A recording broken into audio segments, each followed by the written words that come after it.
নমস্কার বন্ধুরা, সুস্মিতা কিচেনে আরও একটি নতুন ভিডিও দেখার জন্য আপনাদের সবাইকে জানাই স্বাগত। আজকের রেসিপি বাঙালির অতি প্রিয় চিংড়ি মাছের মালাইকারি। বাঙালির প্রায়শই ঘরে ঘরে চিংড়ি মাছের মালাইকারি হয়ে থাকে। অনেকে ভীষণ ভালো বানাতে পারেন। আমি কিভাবে বানাই সেটাই আজকে আপনাদের সাথে শেয়ার করব। আমার চ্যানেলে যদি নতুন বন্ধু হয়ে থাকেন তাহলে আমার চ্যানেলটা সাবস্ক্রাইব করবেন, নোটিফিকেশান বেলটা অন করে দিবেন। ভিডিওটা যদি ভালো লাগে লাইক শেয়ার কমেন্ট করতে ভুলবেন না। আসুন দেখে নেওয়া যাক আজকের রেসিপি। চিংড়ি মাছের মালাইকারি বানানোর জন্য আমি এখানে চিংড়ি মাছ নিয়ে নিয়েছি।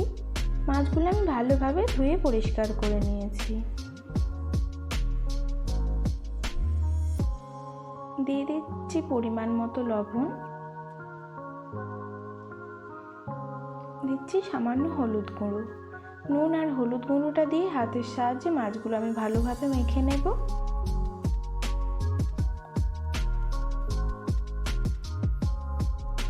দেখুন মাছগুলো আমার মাখা হয়ে গেছে। এরপরে মাছগুলো আমি ভেজে নেব।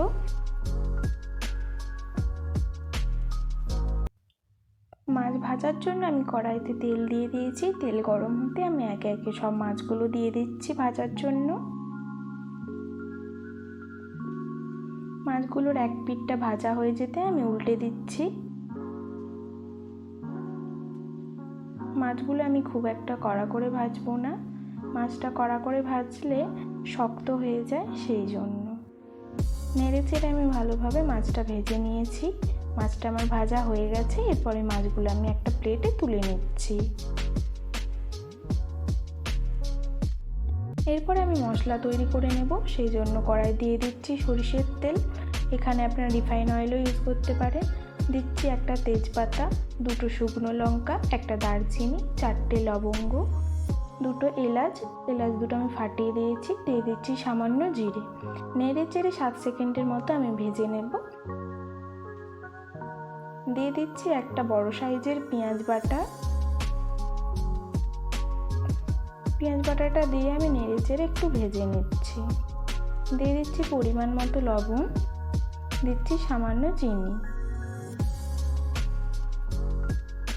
দিয়ে আমি পেঁয়াজটা ভালোভাবে ব্রাউন করে ভেজে নেব। দেখুন পেঁয়াজটা আমার ভাজা হয়ে এসেছে।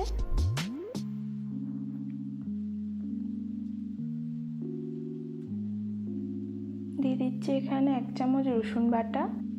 রসুনটা দিয়ে একটু নাড়াচাড়া করে নিচ্ছি। দিচ্ছি 1 চামচ আদা বাটা। আদা বাটাটা দিয়ে একটু নাড়াচাড়া করে নিচ্ছি। দিচ্ছি আধা চামচ হলুদ গুঁড়ো, আধা চামচ লঙ্কার গুঁড়ো।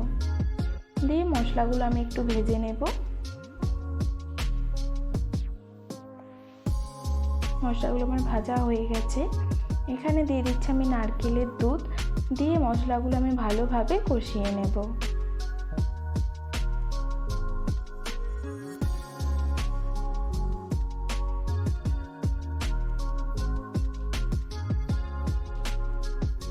মশলাটা দেখে তেল ছেড়ে আসছে। এই সময় দিয়ে দিচ্ছি আমি আধা চামচ জিরে গুঁড়ো। জিরে গুঁড়োটা দিয়ে আমি একটু ভালোভাবে নাড়াচাড়া করে মশলাগুলো কষিয়ে নিচ্ছি।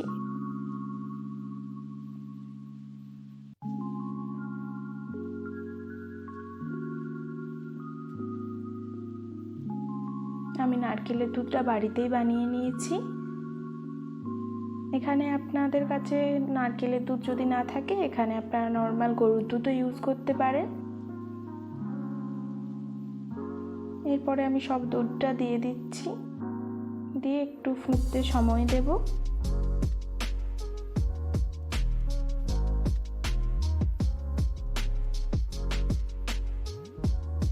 এরপরে আমি সব চিংড়ি মাছগুলো দিয়ে দিচ্ছি।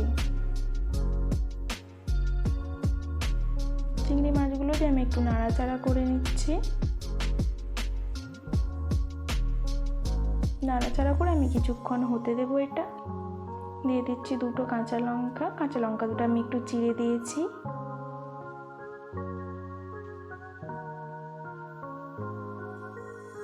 দিয়ে দিচ্ছি সামান্য লবণ। লবণটা আপনারা চেক করে নেবেন।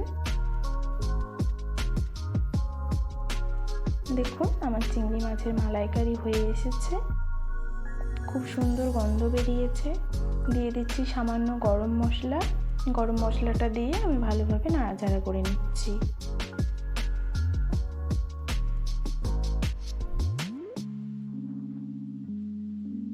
রেডি হয়ে গেছে চিংড়ি মাছের মালাইকারি।